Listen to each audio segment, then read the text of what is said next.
Salut à tous, c'est Dorian. Alors je vous fais cette vidéo très tôt jeudi matin. Au début, je devais vous faire une autre vidéo que j'allais préparer pour dimanche, mais vu les actualités, hélas, je vais changer un petit peu les plans et je vais vous faire celle-là à la place. A priori, hélas, les marchés semblent accélérer à la baisse vu l'actualité qu'on a eue en ce moment, etc. Évidemment, je suis pas du tout là pour faire de la géopolitique, etc. Et ni même pour profiter de ce qui se passe. C'est très triste et c'est pas du tout quelque chose que je supporte et c'est pas forcément le genre de choses que j'essaie de faire sur cette chaîne. Je partage d'ailleurs tout à fait mon inquiétude et tout mon soutien surtout aux civils et toutes les personnes qui ont rien demandé à personne par rapport à ce qui se passe en ce moment. Cependant, je vous tenais quand même vous faire une vidéo pour vous tenir au courant de ce qui se passe parce qu'a priori les marchés vont ouvrir fortement à la baisse. On est déjà en correction et on pourrait même passer en bear market sur le Nasdaq. Donc voilà, je voulais vous refaire un petit peu une mise à jour de qu'est-ce que je vais faire personnellement, est-ce que je continue à suivre ma stratégie en termes d'investissement, de protection de mon patrimoine, etc. Je ne vais pas du tout parler de ce qui se passe en termes de géopolitique, etc. Mais je vais vraiment rester concentré sur ce qui est important pour moi sur cette chaîne, c'est-à-dire l'investissement, la gestion de son patrimoine et la gestion des risques. Je commencerai cette vidéo par dire que quand vous voyez les news qu'on a là par exemple sur CNBC, je pense pas que beaucoup de monde aurait pu prévoir ça il y a quelques mois. Et hélas, ce qui se passe actuellement, c'est pas quelque chose que beaucoup auraient pu voir venir.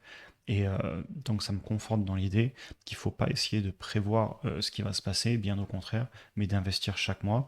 Et du coup, je vais commencer cette vidéo par la conclusion, comme ça, si vous voulez vous arrêter là, il n'y a pas de souci pour moi. La conclusion pour moi, c'est que je ne vais pas paniquer. Il va y avoir beaucoup de peur sur les marchés. La baisse, elle pourrait continuer. On pourrait aussi très bien repartir à la hausse. Et comme je le dis à chaque fois, évidemment, on ne le sait pas. Personnellement, je vais continuer à me protéger en diversifiant plus que jamais, notamment à cause de tout ce qui se passe en géopolitique. Je vais me diversifier géographiquement comme je le fais déjà via mes ETF. J'en parlerai un petit peu plus tard dans la vidéo. Aussi, je parle souvent de risques sur cette chaîne et comme on va le voir juste après, on a des grosses fluctuations sur les monnaies, sur les bourses selon où elles sont en Europe, aux États-Unis, en Asie, de même pour les monnaies.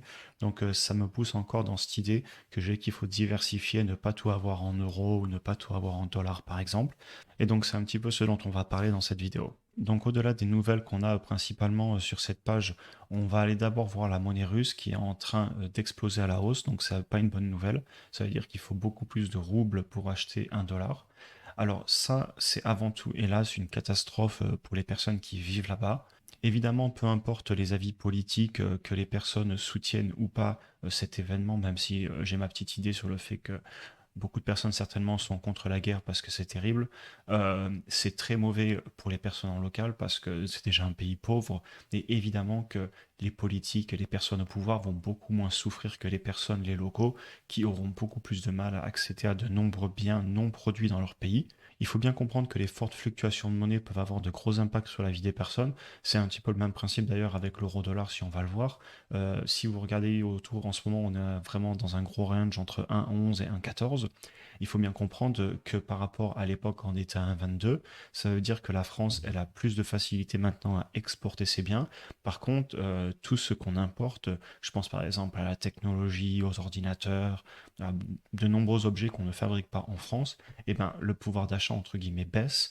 Et donc c'est pour ça qu'il est important sur une monnaie d'avoir des fluctuations assez lentes et de ne pas avoir, comme on vient de le voir juste avant sur la rouble, une explosion à la hausse, parce que forcément ça va impacter les populations. Et c'est aussi pour ça que j'invite toujours à avoir des entreprises dans de nombreux pays via les actions, parce qu'il faut bien comprendre que les entreprises en Europe sont en euros, aux États-Unis elles seront en dollars, en Chine en yuan, au Japon en yen, en Amérique du Sud certainement les pesos locaux. Donc c'est une façon de se protéger, de se diversifier, et c'est pour ça que j'encourage toujours tout le monde à être diversifié, et je le fais moi-même majoritairement via mes ETF, comme vous le savez. Alors ensuite, on va aller voir l'or. L'or est en train de repartir à la hausse. Ça faisait déjà quelques semaines qu'on était en train de bien augmenter. Donc pour moi, l'or, j'en ai quelques pièces comme vous le savez. C'est pas quelque chose sur lequel j'investis massivement, c'est moins de 2% de mon patrimoine. Cependant, ça vous montre la puissance d'avoir un petit peu de matériaux précieux parce que même si ça fait rien pendant des années, quand on a des risques de forte inflation, dont on va parler juste après notamment avec le pétrole et le gaz, et quand on a aussi des risques de récession ou de ralentissement de l'économie, par exemple dû à de la géopolitique, eh bien, ce sont des actifs qui ont tendance à ne pas beaucoup baisser et être assez stable et donc à conserver de la valeur. Et d'ailleurs, c'est pour ça qu'on entend souvent dire que l'or est parfait pour conserver la valeur. Il y a beaucoup de débats sur l'or, j'en parle assez peu. Il est vrai que sur le long terme, la performance, elle ne paraît pas exceptionnelle. Cependant, moi, ce que j'aime aussi dans l'or, comme je le répète souvent, c'est l'universalité de ce matériau.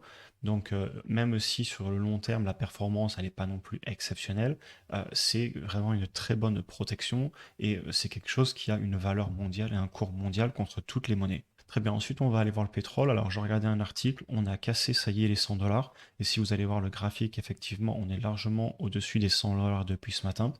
Donc ça, bah, évidemment, c'est pas une bonne nouvelle à cause de l'inflation. On sait déjà que le pétrole est à un plus haut depuis plusieurs mois, pas un plus haut historique, mais est très haut depuis plusieurs mois et ça se ressent à la pompe à essence dans de nombreux pays. Comme j'en parlais, ça va aussi être le même cas sur le gaz. A priori, le gaz va fortement augmenter et c'est une très mauvaise chose pour l'inflation, pour les petits épargnants qui vont souffrir, qui auront plus de mal à mettre de l'argent de côté chaque mois. Et pour moi, ça apporte vraiment des risques sociaux. On se rappelle ce qui s'est passé en 2018-2019 avec l'augmentation du prix de l'essence. Et hélas, on n'est pas à l'abri de tels mouvements. Et c'est pour ça que sur cette chaîne, j'essaie toujours de montrer comment moi personnellement j'essaie de protéger mon patrimoine contre l'inflation, comme là par exemple l'inflation des énergies. Et je pense qu'il y a beaucoup de petits épargnants qui vont souffrir et qui hélas se font avoir. Et j'espère vraiment partager à travers cette chaîne euh, quelques notions qui peuvent permettre, je l'espère, de se protéger financièrement et de protéger sa famille contre tous ces risques d'inflation notamment. Très bien, donc maintenant on va passer aux indices.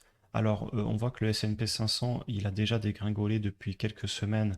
On est à moins de 12%, donc vous voyez, on est déjà en correction et on va encore ouvrir à la baisse. On peut retourner voir, on devrait ouvrir à la baisse de moins 2,6%. Donc ça veut dire, vous voyez, qu'on va se retrouver au niveau des 410, 415. D'ailleurs, on doit être à 4100. Voilà, on est à 4100 ici. Donc évidemment, on va en continuer à baisser.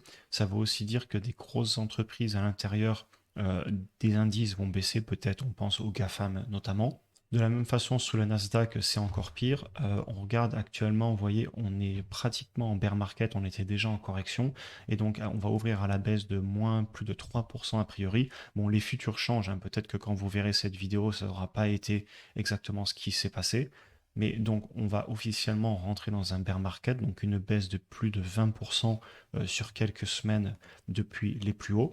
Donc moi personnellement, qu'est-ce que je vais faire par rapport à ça? Alors comme vous le savez, quoi qu'il arrive, j'investis chaque mois des sommes à peu près les mêmes et j'investis sur des ETF, donc ça je vais continuer à le faire. Je vais continuer à acheter le mois prochain du S&P 500, du marché émergent, certainement aussi du high dividend value ETF, tout simplement pour me diversifier énormément, pour étaler mes risques sur la majorité des entreprises dans le monde entier. Et je vais aussi certainement renforcer des positions sur des grosses actions si elles baissent. Comme vous le savez, j'ai racheté il n'y a pas longtemps une Google, un petit peu d'Amazon. On peut penser aussi à Microsoft que je cherche à racheter depuis longtemps. Si elle continue à corriger, je vais commencer à en racheter et dans les mois qui arrivent, je continuerai à en acheter si elle baisse, tout simplement parce que ce sont des entreprises qui généralement baissent assez peu. Et si elles viennent à corriger plus, notamment parce que comme on le sait, elles représentent une grosse partie des indices, si vous prenez les GAFA, ça doit être pas loin de 30% du S&P 500. Et si on a une baisse générale des indices due à une panique plus globale du marché, dans ce cas-là, j'irai saisir ces opportunités. On va aussi rapidement regarder les cryptos, on va juste regarder le Bitcoin, on peut aussi regarder l'Ether et le Cardano. Mais globalement, tout est en forte baisse. C'est rien d'étonnant. Généralement, les cryptos ont tendance à suivre le Nasdaq, donc elles baissent aussi. Pareil, les cryptos, moi, comme vous le savez, je DCA chaque mois. Je mets le même montant chaque mois, généralement sur Bitcoin, Ethereum et Cardano. Et donc, je ne vais pas paniquer. Je vais continuer à le faire chaque mois. Donc, voilà un petit peu pour ma stratégie. En conclusion, comme vous le voyez, moi avant tout, j'essaie de ne pas paniquer. Je vais surtout ne pas vendre mes actions, même si on a de mauvaises nouvelles, etc. Je ne vais pas paniquer, je vais continuer tout simplement à investir chaque mois, comme je vous l'ai expliqué dans cette vidéo. J'espère que le conflit va se résoudre, j'espère qu'on va pas avoir de gros problèmes. Hélas, je ne peux pas prévoir l'avenir, j'ai pas de boule de cristal et personne n'en a. Mes pensées vont de tout cœur avec toutes les personnes qui peuvent souffrir de ce conflit et très certainement qui vont souffrir. Euh, Évidemment, je vais continuer aussi à conserver du cash. je conserve mes 6 mois de fonds de sécurité, voire même un petit peu plus parce que j'ai l'immobilier qui va certainement venir. Donc j'essaie d'être assez raisonnable et de conserver des comptes en banque et du cash un petit peu. Je sais que le cash souffre de l'inflation, mais vous pouvez pas non plus être à zéro. Vous pouvez pas tout investir en panique juste parce qu'on a une baisse, parce qu'on ne sait pas ce qui va se passer dans le futur. Et donc je tiens à le préciser, évidemment, je ne suis pas all-in, c'est-à-dire que je suis pas à fond, j'ai pas mis tout mon argent et j'ai pas 0 € de côté. Je continue à investir de façon régulière, je suis mon plan d'investissement sur le long terme et je vais pas m'amuser à aller spéculer sur des nouvelles entreprises juste parce qu'on a eu un problème. Je vais pas m'amuser à aller acheter les entreprises du pétrole que je n'ai pas analysé par avant juste parce que le pétrole s'envole. Bien au contraire, dans de telles situations, je vais renforcer les entreprises que je comprends le mieux et que je vais conserver sur le long terme. Très bien, sur ce, j'en ai fini avec cette vidéo. Je pense que je vous la posterai peut-être avant dimanche, donc on n'aura peut-être pas forcément une vidéo dimanche. Donc voilà, celle-là aura peut-être été un petit peu plus tôt. Et sur ce, comme d'habitude, eh bien, écoutez, je vous souhaite bon courage parce que a priori, on va avoir énormément de volatilité sur les marchés. Comme je vous le disais, je fais pas de politique. J'espère que cette vidéo ne vous a pas paru trop dans le sens là, mais vraiment dans le sens investissement, continuer à se protéger, essayer d'agir en tant que bon père de famille. Et sur ce, bien écoutez, j'en ai fini avec cette vidéo. Je vous souhaite une bonne journée et on se voit dans la prochaine vidéo.